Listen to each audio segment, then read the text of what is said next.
Hello, I am doctor Madhavi वैश्य। आइए आज हम बात करते हैं कि पाल्मोप्लांटर सोरियासिस को कैसे ठीक करें। पाल्मोप्लांटर सोरियासिस को ठीक करना थोड़ा मुश्किल हो सकता है क्योंकि ये हिस्सा दिन भर काम में आता है, रब होता है, इसमें प्रेशर पड़ता है, तो जो भी पैचेस हैं वो बार बार रगड़ खाने की वजह से वापस से सेंसिटिव हो सकते हैं, रेड हो सकते हैं, उनके फ्लेक्स बहुत जल्दी निकल सकते हैं। लेकिन सही ट्रीटमेंट और केयर से इसे पूरा कंट्रोल किया जा सकता है और पूरा ठीक भी किया जा सकता है। आइए सबसे पहले हम बात करते हैं कि पाल्मोप्लांटर सोरियासिस के क्या क्या लक्षण होंगे शरीर में। पैर के तलवे में और हाथों पर गड्ढा होना, सूखापन आना, कट्स लग जाना, ब्लीडिंग होना, लाल दाग होना या पपड़ियाँ पड़ना, ये सारी चीज़ें हो सकती हैं। पेशेंट को बहुत ज़्यादा खुजली हो सकती है, जलन हो सकती है, कोई भी काम करने में दिक्कत हो सकती है। अब हम बात करते हैं कि ऐसी कौन सी होम रेमेडीज़ हैं, ऐसी कौन सी चीज़ें हैं जिन्हें हम इस्तेमाल करके अपने सिम्टम्स को मैनेज कर सकते हैं। तो सबसे पहला है एक थिक मॉइस्चराइज़र यूज़ करना, जिसमें हम नारियल का तेल, पेट्रोलियम जेली जैसे वैसलीन, इन सारी चीज़ों का इस्तेमाल रिकमेंड करते हैं। तरीका क्या होगा कि इन सारी चीज़ों को अपने हाथ में, पैर में लगाएं और रात में सॉक्स या ग्लव्स पहन के सो जाएं, ताकि वो आपके शरीर के मॉइस्चराइज़र को लॉक कर सके और आपकी स्किन को हाइड्रेटेड रख सके।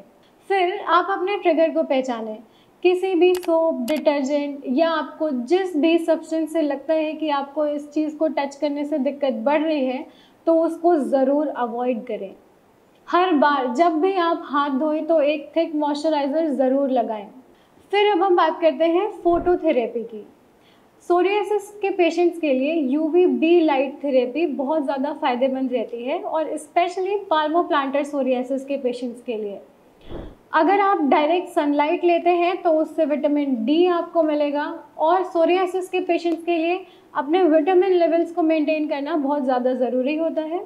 तो आप यूवीबी लाइट थेरेपी ले सकते हैं और सनलाइट के थ्रू विटामिन डी भी कंप्लीट कर सकते हैं अपने शरीर में। फिर अब हम बात करते हैं पाल्मोप्लांटर सोरियासिस के पेशेंट्स को कैसी डाइट लेनी चाहिए।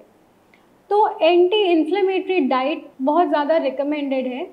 इसमें हम इंक्लूड कर सकते हैं हल्दी, फ्लेक्स सीड्स और ऐसी चीज़ें जिसमें ओमेगा 3 फैटी एसिड्स होते हैं अच्छी मात्रा में। तो इसमें वॉलनट्स आ जाएगा, फिश ऑयल आ जाएगा। फिर प्रोसेस फूड, शुगर और डेयरी प्रोडक्ट्स को ज़रूर कम करें या बिल्कुल बंद कर दें।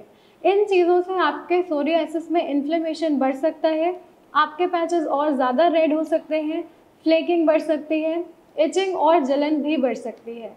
फिर सारे सोरियासिस पेशेंट्स के लिए जनरली ये रिकमेंडेड होता है कि अपनी डाइट में सफिशिएंट मात्रा में विटामिन डी, जिंक और फोलेट ज़रूर लें।